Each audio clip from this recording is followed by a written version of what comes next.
After billions in funding and years of non-stop construction, America's biggest megaprojects are finally reaching the finish line. From futuristic transportation networks to massive infrastructure upgrades, these builds are set to reshape cities and daily life across the country. Today, we reveal the United States megaprojects completing in 2025 and why their impact will be felt for generations to come. The redevelopment of Terminal 1 at John F. Kennedy International Airport is a major aviation infrastructure initiative designed to transform the aging terminal into a state-of-the-art global gateway. Scheduled for completion in 2025, the new Terminal 1 will significantly expand capacity, modernize facilities, and enhance the passenger experience through a comprehensive overhaul of terminal architecture, airside and landside access, and critical systems. This $9.5 billion project is being constructed on the sites of the former Terminal 1, Terminal 2, and the former Terminal 3, requiring an intricate phased demolition and construction process to keep the airport operational throughout the redevelopment. The first major phase involved the demolition of old structures, including the entirety of Terminal 2. Given the operational context of an active airport, demolition was performed in a highly controlled environment. Work included asbestos abatement, removal of outdated mechanical systems, and structural dismantling carried out in sequence zones to maintain safety and minimize impact on adjacent runways and taxiways. Materials were sorted for recycling and disposal, with concrete crushed on site for reuse as fill-in subgrade construction. Following demolition, site preparation included soil stabilization and grading across the expansive redevelopment footprint. The new terminal is built on a reinforced mat foundation system, consisting of deep piles socketed into dense subsoil layers to counter settlement and lateral loads. Pile caps and ground-level slabs were poured in stages, using high-strength concrete and admixtures tailored to airport-grade durability requirements. Ground improvement techniques, including vibrocompaction and surcharge preloading, were employed to stabilize, fill, and mitigate long-term settlement risks, especially in areas adjacent to active taxiways. The superstructure of the terminal is being constructed with a combination of steel framing and reinforced concrete cores. The design emphasizes long-span steel trusses in the main check-in hall and departure areas to allow for wide-open spaces without intermediate columns. These trusses are fabricated off-site and erected using crawler cranes during low traffic periods, coordinated with Port Authority and air traffic control to maintain safety. Reinforced concrete shear walls and elevator cores provide lateral stability and house the terminal's mechanical and vertical transportation systems.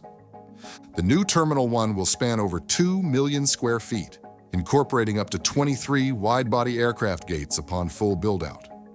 To accommodate this, the apron and aircraft parking areas are being reconstructed with concrete pavements rated for Group 5 and 6 aircraft. Subsurface drainage systems, fuel hydrant lines, and de-icing fluid containment infrastructure are being installed beneath the apron. Jet bridges, preconditioned air systems, and ground power units are integrated into each gate position to streamline aircraft turnaround operations and reduce emissions. The terminal building itself is designed with a high-performance facade, using double-glazed curtain wall systems with low emissivity coatings and integrated sunshades. These systems not only reduce solar heat gain, but also create a visually open and naturally lit interior environment. Roof structures are insulated and built to accommodate photovoltaic panels, contributing to the terminal's sustainability goals. Inside, the passenger processing zones are being built with modular and flexible layouts. The check-in hall includes self-service kiosks, bag drop counters, and high-capacity conveyor systems feeding into a next-generation baggage handling system. This system uses automated sorters, inline explosive detection machines, and robotic diverters to ensure both security and efficiency. The departures area includes centralized security screening with advanced CT scanners and automated tray return systems. The terminal's concourses are being built to accommodate retail, dining, and lounge spaces along with circulation corridors. Structural framing is designed to allow flexibility for future reconfiguration, with raised floors in select areas to support changes in mechanical and electrical distribution. passenger movement is facilitated by moving walkways, elevators, and escalators, while lighting, air conditioning, and signage systems are controlled by a centralized building management platform. Mechanical, electrical, and plumbing systems are distributed from dedicated utility rooms located in basement and rooftop levels. The HVAC system includes high-efficiency chillers, thermal storage tanks, and air handling units with demand-controlled ventilation. Plumbing systems are outfitted with leak detection, low-flow fixtures, and hot water recirculation pumps to reduce consumption. Electrical infrastructure includes dual power feeds from independent substations backed by diesel generators and battery storage systems for uninterruptible power supply to critical systems such as air traffic communications, baggage handling, and security equipment. Landside access is being completely reconfigured as part of the redevelopment. This includes new roadways for private vehicles, commercial transport, and shuttle buses, along with expanded curbside drop-off and pickup zones. New parking structures are being built with integrated wayfinding, EV charging stations, and real-time space monitoring systems. Pedestrian bridges are constructed to link parking and transit hubs directly with terminal levels, allowing safe and efficient passenger flow across busy traffic zones. The American Legion Bridge Replacement Project is a critical infrastructure effort aimed at modernizing a key segment of the Capital Beltway, specifically the Interstate 495 corridor that spans the Potomac River between Maryland and Virginia. The existing American Legion Bridge, originally constructed in 1962, has long operated over capacity, experiencing severe congestion and structural fatigue due to increasing vehicular loads. The replacement project involves the complete removal of the aging bridge and construction of a new, expanded structure with improved capacity, safety, and multimodal functionality, all executed while maintaining active traffic flow across one of the busiest regional thoroughfares in the Mid-Atlantic. Construction begins with extensive preparatory work on both the Maryland and Virginia approaches. This includes widening the approach roads, relocating utilities, and constructing temporary service roads and retaining walls. Given the high traffic volume, much of this work occurs during off-peak hours with protective barriers and advanced traffic management systems deployed to safeguard workers and minimize disruptions. Intelligent transportation systems, including dynamic signage and real-time traffic monitoring, are established early in the project to maintain safe and efficient operations throughout construction. The new bridge is designed as a multi-span, pre-stressed concrete and steel girder structure with a substantially wider deck than its predecessor. It will accommodate additional general-purpose lanes, managed toll lanes in each direction, full shoulders, and a shared use path for pedestrians and cyclists.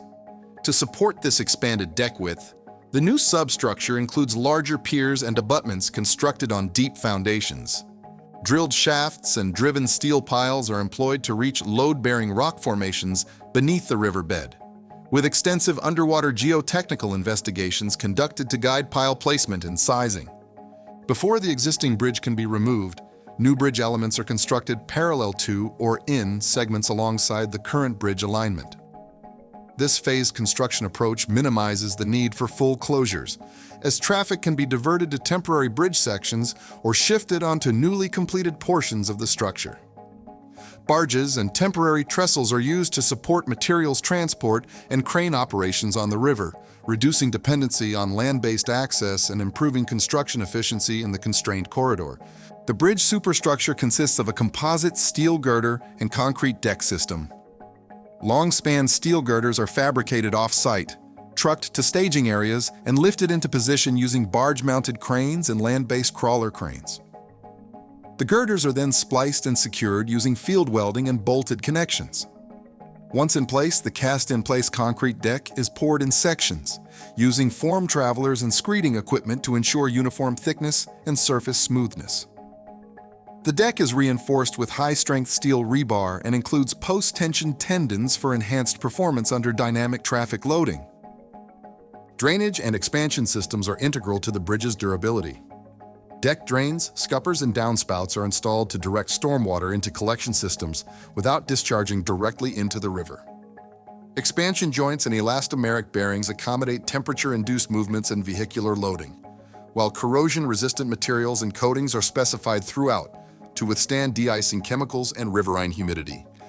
The shared use path, located on the upstream side of the bridge, is physically separated from vehicular traffic and includes safety railings, lighting, and observation points. It connects to regional trail networks on both sides of the Potomac, enhancing non-motorized connectivity between Maryland and Virginia. The path structure is cantilevered from the main deck girders and supported with steel outriggers and braced frames designed for pedestrian loads and vibration criteria. Approach work involves realigning entrance and exit ramps, expanding merge lanes, and upgrading interchanges near the bridge termini. Retaining walls, noise barriers, and landscaping are constructed in tandem with grading and paving operations. Signal systems, gantries for toll lane management, and overhead variable message signs are installed and connected to regional traffic control centers via fiber optic networks embedded in conduit runs along the bridge structure. Environmental protections are implemented throughout the construction process. Silt curtains, turbidity barriers, and erosion control blankets prevent sediment from entering the Potomac River. Construction activities are scheduled to avoid sensitive spawning seasons for aquatic life, and work platforms are equipped with spill containment measures. The project also includes habitat restoration features such as riverbank stabilization and replanting of native vegetation along disturbed shoreline areas. Bridge lighting is designed to minimize glare and light pollution, using LED fixtures with shielded optics. Power and communication conduits are embedded in the deck to serve future upgrades in traffic technology and maintenance monitoring. The bridge is equipped with structural health monitoring sensors embedded in key components to collect data on strain, vibration, and temperature, allowing for predictive maintenance and long-term performance evaluation. Once traffic is fully shifted onto the new bridge, the original American Legion Bridge is dismantled in sections. This demolition process is executed using a combination of wire sawing, controlled explosive charges for superstructure removal, and mechanical dismantling. Steel girders and concrete components are removed by barge and processed off-site for recycling and reuse. The related Santa Clara project is a major urban development initiative in Northern California, transforming a former landfill site near Levi's Stadium into a dynamic mixed-use district. Envisioned as a dense urban hub blending residential, commercial, retail, entertainment, and hospitality components, the project spans over 200 acres and represents a model of large-scale master planning, sustainable design, and complex site engineering. Given its scale and the geotechnical challenges of building on a capped landfill, the construction of related Santa Clara required significant groundwork before vertical development could begin. Site development began with environmental remediation and geotechnical stabilization. The site had a history as a municipal landfill, necessitating the construction of an engineered cap to seal the waste material and prevent leachate migration. This cap consisted of layers of compacted clay, geomembranes, geotextiles, and protective cover soils. Before any structures could be built, the cap was inspected, reinforced where necessary, and overlaid with an elaborate system of gas venting and groundwater monitoring wells. Methane gas mitigation was a critical component of the design, with horizontal collection pipes, vertical extraction wells, and passive venting systems embedded beneath proposed building footprints. Given the risk of differential settlement on such fill material, structural design strategies emphasize shallow, flexible foundations for low-rise buildings and deep pile-supported foundations for taller structures.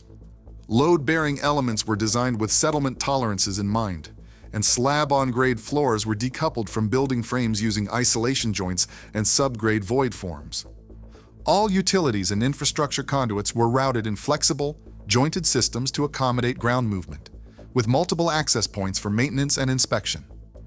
Horizontal infrastructure development was extensive, involving the construction of new roads, water mains, stormwater systems, and electrical networks. The street grid was laid out to prioritize walkability and multimodal access, with curbless shared streets, wide sidewalks, and dedicated bike lanes. Stormwater management relied on a network of bioswales, underground detention vaults, and permeable pavements, designed to meet stringent regional stormwater discharge regulations while promoting on-site infiltration and groundwater recharge. One of the most complex components of the project was the construction of a central utilities plant and microgrid. This facility provides heating, cooling, and electricity distribution across the entire development using a district energy model. Chillers, boilers, thermal storage tanks, and backup generators are housed in a central structure connected to a network of underground utility corridors. These corridors carry chilled water, hot water, and electrical conduits throughout the site, reducing the need for decentralized mechanical systems and improving energy efficiency at scale. As vertical construction commenced, buildings were erected using a range of framing systems tailored to their use and height. Mid-rise residential buildings typically used post-tensioned concrete podiums supporting wood-framed or light-gauge steel superstructures, while office towers and hotels employed structural steel or reinforced concrete frames with shear walls and lateral bracing. Floor slabs were designed for flatness and serviceability, with embedded sleeves and core-drilled openings to accommodate MEP installations. Facade systems across the development included high-performance glazing, precast concrete panels, metal cladding, and fiber cement rain screens, all selected for durability and aesthetic variety. Building envelopes were constructed with continuous insulation, air barriers, and vapor retarders to meet California Title 24 Energy Code requirements. Roofs were equipped with reflective membranes, green roofing elements, and photovoltaic arrays tied into the site-wide energy monitoring system. Interior fit-outs varied depending on building type, but generally featured open-plan layouts with raised access flooring and modular wall systems in commercial spaces.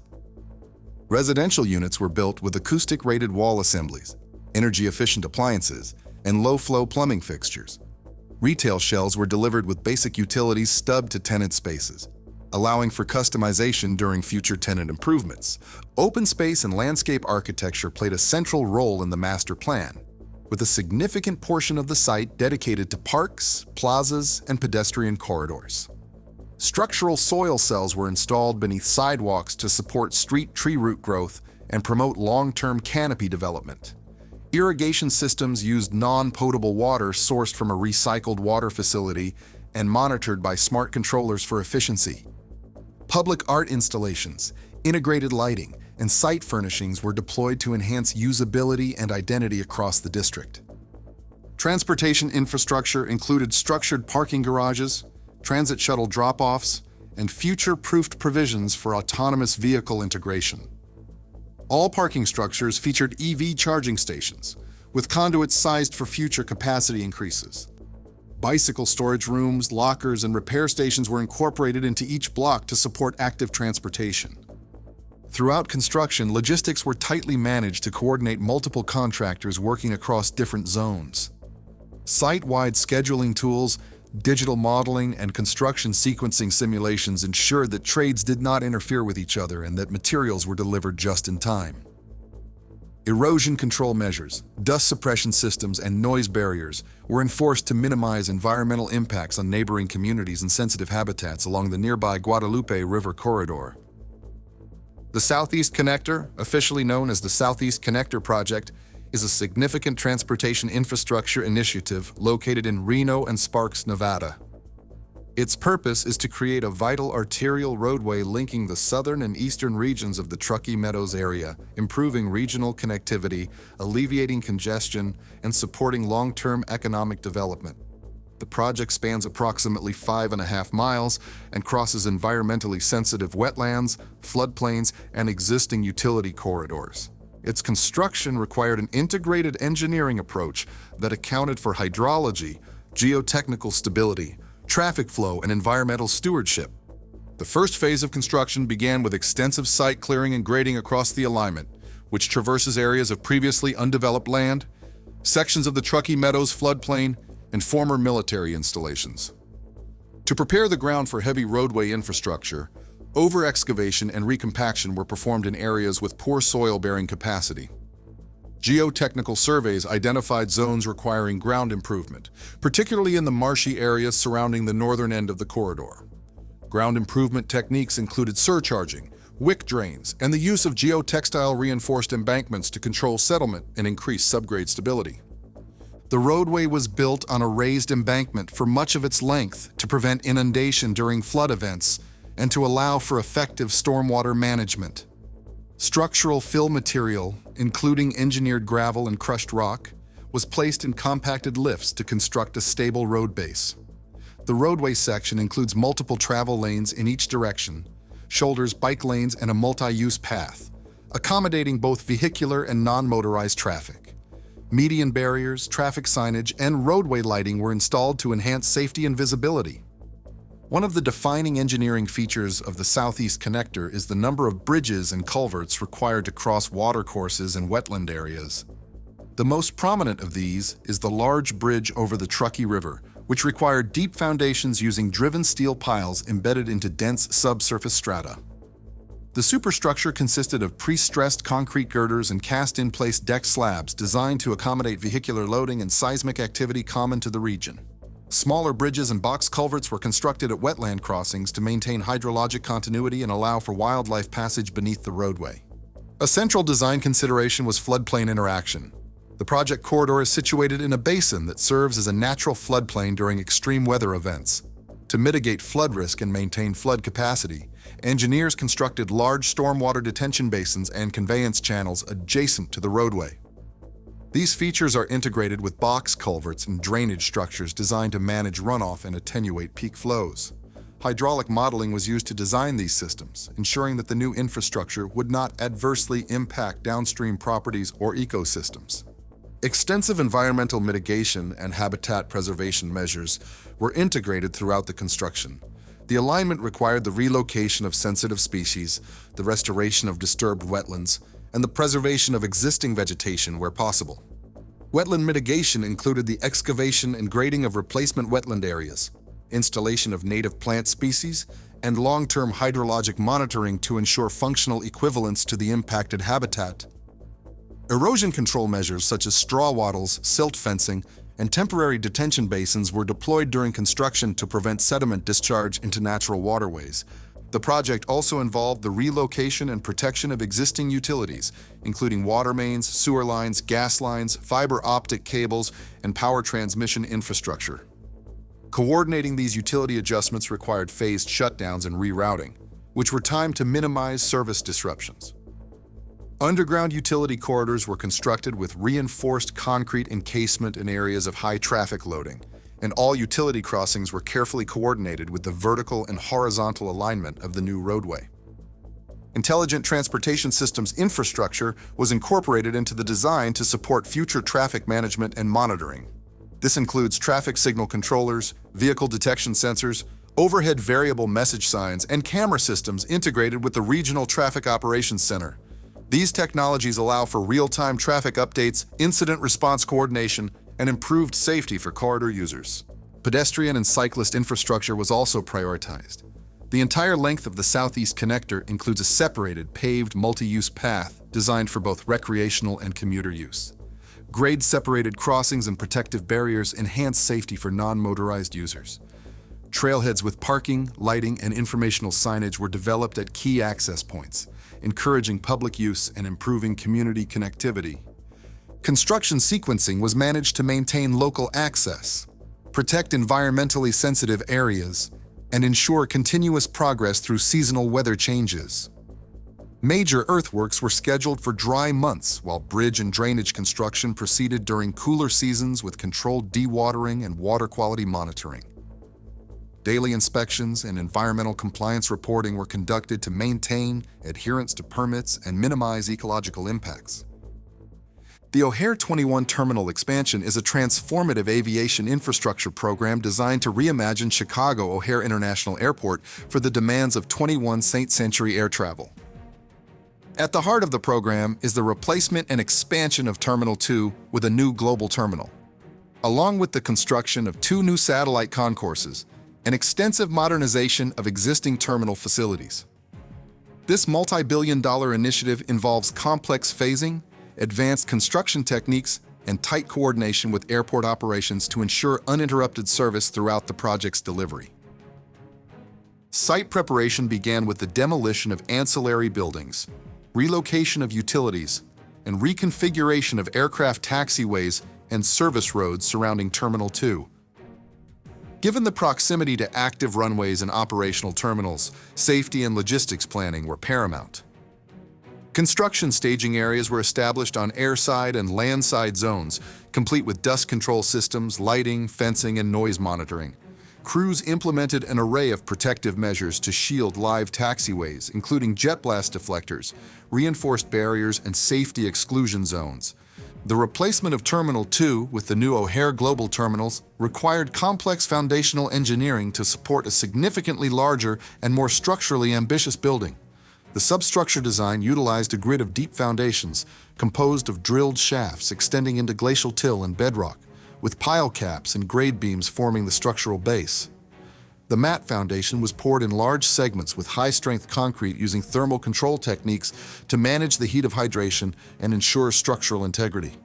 The Global Terminal's superstructure consists of long-span steel framing, using massive plate girders and trusses to create column-free interior spaces for check-in, security, and baggage handling areas. The design required the prefabrication of structural steel assemblies off-site and timed delivery for erection using tower cranes and mobile lifting equipment. Steel members were connected using high-strength bolts and full penetration welds, with temporary bracing to stabilize the frame until the diaphragm action of the floor slabs was established. Curved roof geometry and soaring ceiling heights define the architectural vision for the terminal. The roof system uses a series of structural arches and purlins supporting metal decking and multiple layers of insulation, waterproofing, and reflective membrane roofing. Skylight assemblies, suspended from trusses, bring daylight into the terminal's core and were installed using swing stages and engineered rigging plans. The two satellite concourses are connected to the global terminal via underground pedestrian tunnels, constructed using cut-and-cover techniques and temporary earth retention systems. These tunnels house moving walkways, mechanical and electrical systems, and emergency egress paths. Utility corridors beneath the tunnels carry chilled water, fire suppression, data cables, and potable water piping from the central utility plant to each concourse. Terminal interiors are being built with modular construction techniques to allow rapid deployment and future flexibility. Raised access flooring systems provide underfloor distribution for power, data, and HVAC, supporting quick tenant turnover and reconfiguration. High-performance glazing systems are installed on the terminal facades to improve thermal comfort and reduce energy loads. These systems feature low emissivity coatings, thermally broken aluminum frames, and automated sunshades responsive to solar orientation. Mechanical, electrical, and plumbing systems are integrated into the terminal's core and distributed across vertical and horizontal chases. The HVAC design includes dedicated outside air systems with energy recovery ventilators, variable air volume units, and high-efficiency chillers linked to a central plant. The electrical backbone includes redundant switchgear, generator backup, and uninterruptible power supply units for critical systems such as flight information displays, security, and baggage handling. The baggage handling system spans the new global terminal and the satellite concourses, incorporating inline explosive detection screening, high-speed conveyors, and smart routing software. The system is built within a multi-level service zone and coordinated in detail using building information modeling to avoid clashes with structural and mechanical elements. Tilt tray sorters and destination-coded vehicle systems ensure rapid and accurate baggage movement across large distances. Airside infrastructure includes new aircraft gates with dual jet bridges, apron repaving, and reconfigured taxi lanes. Jet fuel hydrant lines are installed below the apron, connected to the airport's fuel farm via loop distribution mains. Each gate is equipped with ground power units, preconditioned air, and visual docking guidance systems, integrated into a digital apron management system that coordinates aircraft movements and turnaround operations. Passenger experience enhancements include expanded security screening zones with automated screening lanes, centralized customs and immigration processing, and intuitive wayfinding systems. Vertical circulation is handled through panoramic elevators, escalators, and stairs connecting multiple terminal levels. Concession and retail zones are constructed with pre-engineered kiosk platforms and coordinated MEP stubs, allowing rapid fit-out and tenant flexibility. Throughout construction, phasing and operational continuity are managed using detailed sequencing plans, temporary passenger corridors, and modular temporary facilities.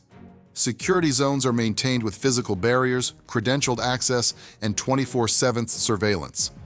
All work must comply with Federal Aviation Administration regulations and be coordinated with the Transportation Security Administration and Air Traffic Control.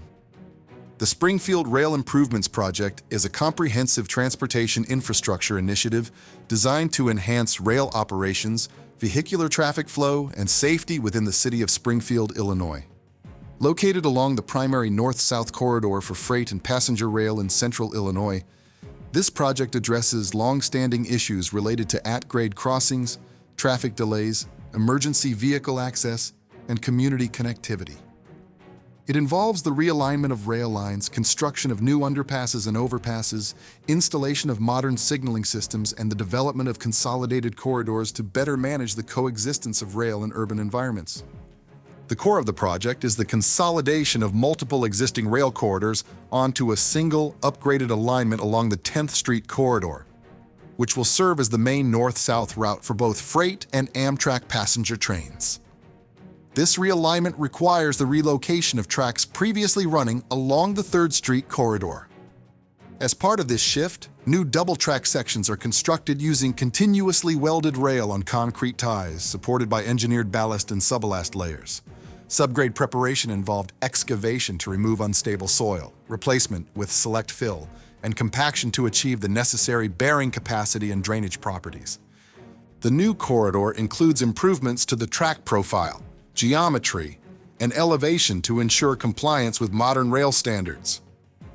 Geometric design ensures proper curve radii, super elevation, and grade transitions, accommodating both high-speed passenger operations and heavy freight trains. Drainage systems, including French drains, culverts, and swales, are installed along the right-of-way to protect the track structure and minimize water infiltration. Grade separation is one of the project's defining features. Multiple new underpasses and overpasses are constructed to eliminate at-grade crossings, enhancing both safety and efficiency. These structures include roadway underpasses with retaining walls, bridge decks, and approach embankments. For underpasses, construction begins with temporary traffic rerouting, followed by excavation and the installation of shoring systems such as sheet piling or soldier pile and lagging walls. Reinforced concrete box culverts or beam and slab bridge decks are installed to carry rail lines over the depressed roadways. Bridge abutments are supported by deep foundations, typically drilled shafts or driven piles, depending on subsurface conditions. Concrete formwork, reinforcement, and pour sequencing are closely coordinated to maintain quality control and structural integrity. Stormwater detention basins and pump stations are added near underpasses to manage runoff and prevent flooding during storm events. Signal and communications infrastructure throughout the corridor is upgraded to include positive train control, wayside signals, automatic block signals, and grade crossing protection where crossings remain. Fiber optic cables are laid in conduits adjacent to the track structure, forming the backbone of the communication system. Signal houses are prefabricated and equipped with relay logic, batteries, and interface panels, enabling centralized traffic control and real-time monitoring of train movements. To minimize disruption during construction, much of the work is staged. Temporary shoe-fly tracks are built to divert rail traffic around active work zones. These detour tracks are constructed to full structural standards and include turnout switches, ballast, and signal integration to maintain continuity of operations. As permanent infrastructure is completed, trains are shifted onto the new alignment, allowing for the removal of old track and crossings. Environmental considerations are integrated into every phase of the project. Wetlands, drainageways, and wildlife habitats are assessed during design, with mitigation strategies implemented where impacts are unavoidable. Erosion control measures such as silt fencing, seeded slopes, and temporary sediment basins are deployed during earthwork operations. Noise and vibration studies are conducted, leading to the installation of sound walls and the use of ballast mats or resilient rail fasteners near sensitive receptors like residential neighborhoods or historic districts. Public engagement is also a central component, with ongoing coordination between city officials, the Illinois Department of Transportation, and the Federal Railroad Administration. Stakeholder meetings, community briefings, and property owner consultations ensure transparency and allow concerns about property access, construction impacts, and aesthetics to be addressed proactively. In many locations, enhancements to urban design are incorporated into the project, including landscaping, pedestrian pathways, lighting, and public art installations that reflect Springfield's cultural identity. The Springfield Rail Improvements Project also supports broader goals of regional transportation planning. By consolidating rail operations onto a dedicated corridor, the project lays the groundwork for expanded passenger rail service, including future high-speed rail connections along the Chicago to St. Louis corridor. It also facilitates improved freight logistics by reducing delays caused by vehicle-rail conflicts and allowing for higher throughput along a modernized rail line. Construction logistics are tightly managed, with detailed scheduling, traffic control plans, and safety protocols. Equipment staging areas, material stockpiles, and worker access routes are established to reduce interference with local traffic and maintain construction productivity. Work progresses in multiple segments simultaneously, leveraging different contractors and crews to meet project milestones while keeping disruption to the community at a minimum. The Port of Long Beach Middle Harbor Redevelopment Project is a large-scale maritime infrastructure initiative aimed at modernizing and consolidating two aging shipping terminals into a single, highly automated, and environmentally sustainable container terminal. Located within one of the busiest ports in the United States, the project enhances cargo handling capacity, operational efficiency, and environmental performance, positioning the Port of Long Beach as a global leader in port technology and green logistics. Spanning over 300 acres, the redevelopment required extensive dredging, land reclamation, structural upgrades, and the implementation of advanced terminal automation systems. The initial phase of the project involved the demolition of obsolete structures, including wharves, cranes, warehouse buildings, and paved storage yards. Asbestos abatement, utility disconnection, and hazardous materials removal were carried out before full demolition could proceed. Controlled demolition methods and water suppression systems were used to mitigate dust and environmental impact. Salvageable materials such as steel, concrete, and timber were sorted and recycled, aligning with the port's sustainability goals. Once the site was cleared, major marine construction began. The waterfront area underwent significant dredging to deepen the berths to accommodate post-Panamax and ultra-large container vessels. Dredging operations used hydraulic cutter suction and clamshell dredges, removing silt and sand to reach depths exceeding 50 feet. Dredged materials were transported to offshore disposal sites or used as fill for land reclamation elsewhere within the harbor. The berths were then reconstructed with reinforced concrete wharf structures supported by large-diameter cast-in steel shell piles driven deep into the subsurface sediments. Each wharf section was designed to support the next generation of ship-to-shore gantry cranes, requiring high-capacity pile caps and deck slabs with post-tensioned reinforcement. Fender systems, mooring bollards, and ship access ladders were installed along the quay wall, meeting international standards for vessel accommodation. The cranes themselves were mounted on embedded crane rails with power and data conduits integrated into the wharf edge, enabling fully electrified operation. Simultaneously, the terminal's backland area was regraded and compacted to create a uniform, high-strength surface for container storage, truck lanes, and support facilities. Paving was done using reinforced concrete designed for heavy axle loads.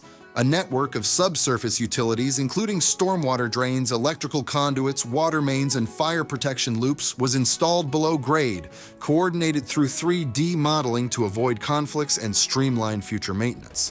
One of the hallmark features of the Middle Harbor redevelopment was the integration of automation technology into terminal operations. Automated stacking cranes, guided by a terminal operating system, were deployed in container yards. These cranes operate on fixed rails and are powered by electricity, dramatically reducing emissions and labor costs. Containers are moved between yard stacks and transfer zones, where manned or automated vehicles deliver them to and from ships or trucks. Positioning accuracy, collision avoidance, and task optimization are managed through centralized software, interfacing with container tracking systems and real-time data networks. The truck gate complex was also redesigned to support rapid processing and minimize idling. Optical character recognition, biometric verification, and license plate readers were installed to allow for automated identification and routing. RFID tags on containers and chassis enable seamless integration with the TOS, ensuring drivers are directed efficiently through the terminal. Queue management systems, electronic signage, and automated barriers improve safety and operational flow. The Middle Harbor Terminal was designed with an all-electric infrastructure to reduce its environmental footprint. This included electric cranes, yard tractors, and refrigerated container plug-ins powered by the terminal's shore-based electrical system. Ships docking at the terminal are provided with shore power connections, allowing them to shut down auxiliary engines and eliminate emissions while at berth. Substations and electrical vaults were strategically placed to distribute medium-voltage power throughout the terminal, while redundancy was built in to ensure uptime reliability. Stormwater management was another key environmental component. The redevelopment included construction of biofiltration basins, permeable paving in select areas, and underground detention systems to control runoff. These systems filter pollutants and reduce discharge volume into harbor waters. In addition, lighting systems were upgraded with LED fixtures and dark sky compliant shielding to minimize light pollution and energy consumption. Rail infrastructure was also upgraded to support near-dock intermodal capabilities. New tracks, switches, and crossovers were constructed to tie the terminal into the Alameda Corridor rail network, allowing for the direct transfer of containers between ships and trains without truck drayage. Rail-mounted gantry cranes service the on-dock rail yard, loading and unloading double-stack container trains efficiently while maintaining schedule flexibility. Construction was phased to allow portions of the terminal to come online, while other sections remained under development. Each phase included commissioning and testing of all systems, training of personnel, and calibration of automated equipment. Extensive coordination was maintained with the U.S. Coast Guard, Environmental Protection Agency, and local air quality districts to ensure compliance with safety and environmental regulations. The expansion of the Tesla Gigafactory in Austin, Texas, officially known as Giga Texas, represents one of the largest and most advanced industrial construction efforts in the United States. Located along the Colorado River on the eastern edge of Austin, the site spans over 2,000 acres and serves as a central hub for Tesla's vehicle manufacturing, battery production, and future operations related to its energy and robotics divisions. The expansion of this facility has required large-scale site development, precision engineering, and massive logistical coordination to accommodate the simultaneous construction of multiple production lines and infrastructure systems. Site work began with extensive earth-moving operations to level the vast tract of land and prepare it for heavy industrial use. Bulldozers, scrapers, and excavators were used to move millions of cubic yards of soil, creating a flat and stable platform for foundations. Drainage swales, detention ponds, and underground stormwater systems were installed early in the process to manage runoff and prevent flooding, especially given the site's proximity to the river and its location within a region subject to periodic heavy rainfall. Foundation work for the expanded areas of the Gigafactory involved deep excavation and the construction of reinforced concrete footings, grade beams, and mats, due to the sheer size and weight of the industrial equipment housed within the plant, including stamping presses, casting machines, and robotic assembly lines. Foundations were engineered to extremely tight tolerances. Concrete was poured in large, continuous placements using high-performance mixes designed for strength and durability. Reinforcing steel cages were pre-tied on-site and lifted into place using tower cranes, ensuring consistency and efficiency in the foundation builds. The superstructure of the Gigafactory expansion primarily consists of a steel frame system with large-span girders and open-web joists designed to create wide, column-free interior spaces. This framing approach allows for maximum flexibility in arranging production lines and material handling systems. Structural steel components were fabricated off-site and delivered in sequenced loads for immediate erection. Multiple cranes operated in parallel to lift and set beams, columns, and roof trusses, with crews bolting and welding connections at a rapid pace to maintain schedule. Roof and wall systems are built with insulated metal panels and reinforced concrete tilt-up walls. The use of tilt-up construction provided a quick and durable solution for enclosing the facility. panels were cast on site in horizontal beds, then lifted into place using specialized rigs and temporarily braced until tied into the structural steel frame. The exterior envelope includes large format glazing, roll-up industrial doors, louvers for mechanical ventilation, and embedded systems for future photovoltaic arrays. Internally, the facility is divided into multiple production zones, including body in white, paint, drive unit, battery cell, and final assembly areas. Each zone is outfitted with an integrated mechanical, electrical, and plumbing backbone tailored to the specific requirements of the manufacturing process. Electrical substations, bus ducts, and motor control centers distribute power to equipment, while compressed air, chilled water, and process piping systems run throughout the structure in overhead utility racks. HVAC systems consist of large rooftop air handling units with variable air volume controls and ductwork engineered for high-volume ventilation. Battery and paint shop areas are served by specialized air filtration systems and climate control to maintain environmental conditions necessary for quality control and safety. Fire protection includes wet pipe sprinkler systems, foam suppression in high-risk areas, and a network of fire alarm panels and detection devices distributed through ceiling and wall cavities. One of the most critical components of the expansion is the battery cell manufacturing area. This section requires ultra-clean environments, achieved through the use of clean room standards and enclosed spaces, positive pressurization, and air filtration. Mechanical isolation, anti-vibration pads, and precision leveling are incorporated into the floor systems to support sensitive equipment like electrode coating machines and cell assembly stations. Material movement throughout the Gigafactory is supported by automated guided vehicles, overhead cranes, and floor-mounted conveyors. These systems are designed to move components and finished products between zones without interfering with human workflow. Logistics tunnels, high bay racking systems, and buffer storage areas are constructed to support just-in-time delivery and reduce operational bottlenecks. The facility's expansion also includes workforce amenities such as office space, cafeterias, training rooms, locker facilities, and employee parking. These support structures are built using conventional steel framing and modular interior finishes. Elevated walkways and observation decks allow management and visitors to safely monitor operations while minimizing interference with production. On the exterior, the expansion incorporates new access roads, loading docks, and utility corridors. Heavy-duty concrete pavements are laid for truck traffic and equipment transport, while perimeter fencing, lighting, and security systems are installed to maintain site safety. Landscape buffers and erosion control measures are implemented to minimize environmental impact and comply with regulatory requirements. The Gigafactory expansion is managed using advanced construction technologies, including building information modeling, 4D scheduling, and real-time project tracking. Construction crews work in multiple shifts to maintain continuous progress, with prefabrication and modular construction methods employed to accelerate timelines.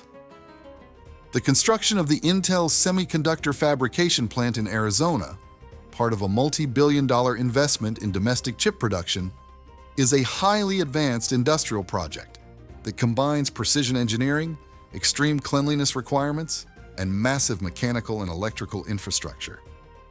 Situated at Intel's existing Ocotillo campus in Chandler, this expansion adds new fabs to one of the most technologically sophisticated manufacturing sites in the world. The project supports Intel's strategy to enhance U.S. semiconductor capacity and resilience in the global supply chain, and involves the creation of highly specialized clean room space, support buildings, and utility systems capable of sustaining the rigorous demands of advanced chip fabrication. Site development began with large-scale excavation and grading to accommodate multiple large-footprint buildings, including cleanroom facilities, utility plants, and administrative structures. Subsurface conditions in the desert environment required over-excavation and replacement with engineered fill to achieve the uniform settlement and load-bearing capacity needed for precision manufacturing operations. Thousands of deep foundation elements, including auger cast piles and drilled piers, were installed beneath the fab buildings to isolate them from vibration and thermal expansion, both of which can interfere with nanometer-scale semiconductor production. Above the foundation level, A reinforced concrete mat slab was poured to provide a base for the fab. This slab required an extremely flat and level surface finish, with tolerances far exceeding those used in conventional construction.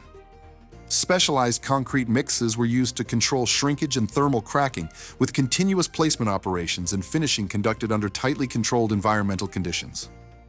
The superstructure of the semiconductor fab buildings was constructed using a combination of steel framing and reinforced concrete walls, designed to support the heavy mechanical loads and provide a rigid frame for the cleanroom environment.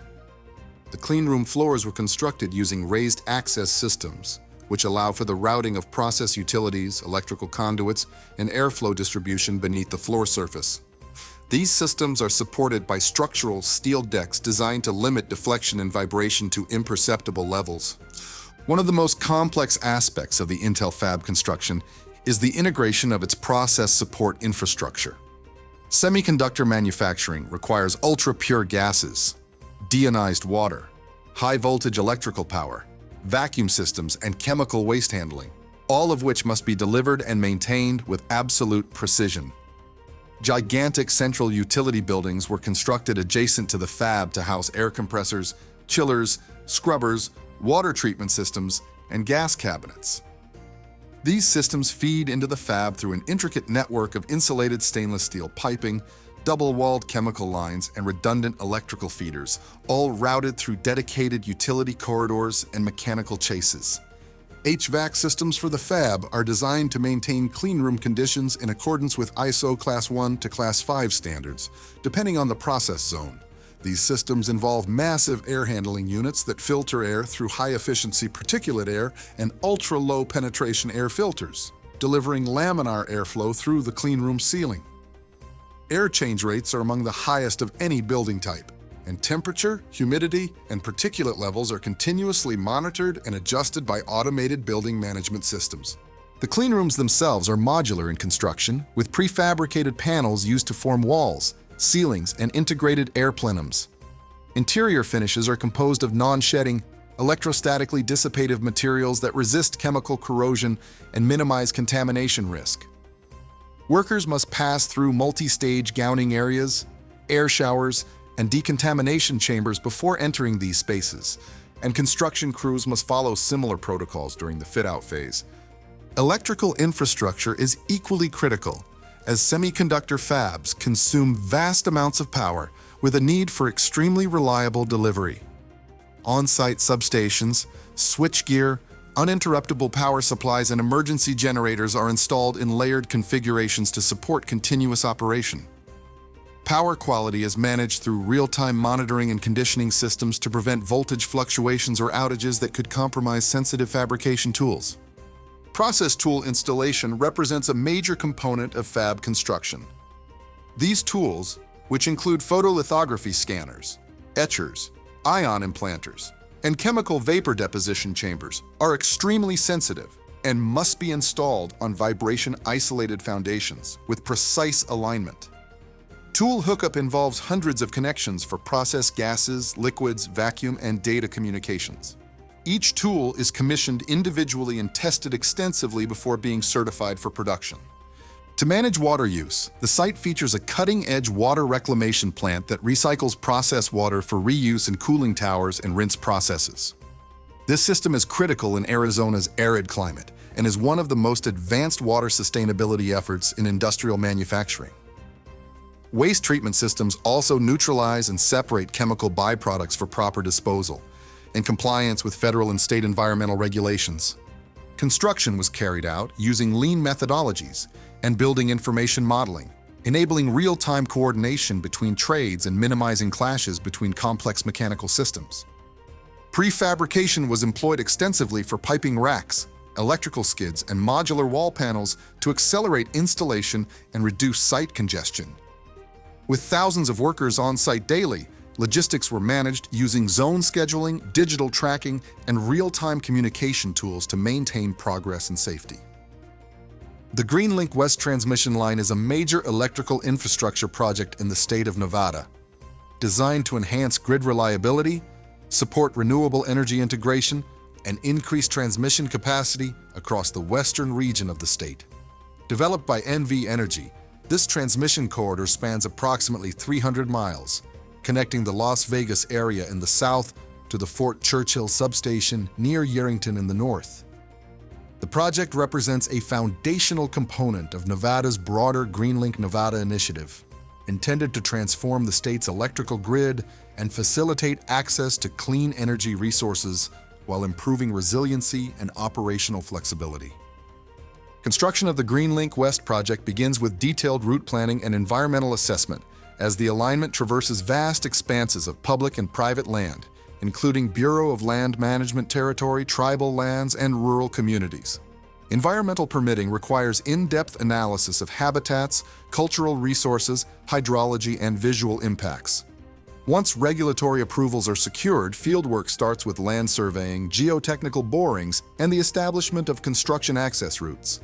The transmission line itself is a high-voltage 525 kilovolt alternating current system using steel lattice towers and monopole structures, depending on the terrain and land use considerations. The design of the transmission line takes into account topography, wind loading, seismic considerations, and conductor sag. In mountainous areas, lattice towers are selected for their ability to span long distances and provide greater stability. While in open desert or agricultural zones, tubular steel monopoles are often preferred for their smaller footprint and faster installation. Foundation construction for each transmission structure is highly site-specific. In rocky or uneven terrain, drilled pier foundations are used, where holes are bored into the ground and filled with reinforced concrete. In softer soils, direct embed foundations or grouted steel shafts may be employed. Reinforcing steel cages are fabricated and placed on-site with concrete delivered by ready-mix trucks or mobile batch plants established along the corridor. Anchor bolts are set with tight tolerances to ensure the precise alignment of tower base plates. Tower erection involves lifting pre-assembled sections using crawler cranes, hydraulic booms, or helicopter lifts in remote or inaccessible areas. Each tower section is bolted together in sequence and alignment is checked at each stage. Conductor stringing follows tower installation and is conducted using tensioning and pulling equipment to carefully manage the weight and sag of the heavy aluminum conductor steel reinforced cables. Multiple phases of conductors are strung along with shield wires for lightning protection, and optical ground wires are installed to enable real-time monitoring and communications. Substations at each end of the GreenLink West line are upgraded or newly constructed to accommodate the increased voltage and new circuit paths. At these substations, high-voltage breakers, transformers, reactors, and switchgear are installed on reinforced concrete pads, protected by gravel surfacing and perimeter fencing. Buswork, insulators, and control cabling are arranged to allow for flexible operation and maintenance. And relay protection systems are programmed to detect faults and isolate them within milliseconds. To support future energy development, tap points and interconnection bays are integrated into the transmission design, allowing new solar, wind, and geothermal projects in central and western Nevada to tie directly into the grid. The transmission line is also engineered with N1 reliability criteria, meaning the system can continue operating even in the event of a single component failure, an essential feature for ensuring consistent power delivery in extreme weather or emergency conditions. Throughout construction, environmental mitigation measures are implemented to protect wildlife, water quality, and cultural resources. This includes installing erosion control barriers, wildlife exclusion fencing, and temporary bridging at stream crossings. Dust suppression is carried out with water trucks, and sensitive areas are avoided or monitored with environmental inspectors present during construction. When work is completed, disturbed areas are regraded and revegetated with native plant species to restore habitat and minimize erosion. Workforce logistics are a significant consideration given the remote nature of much of the route. Mobile staging yards, equipment laydown areas, and temporary access roads are established at intervals to support material delivery and worker access.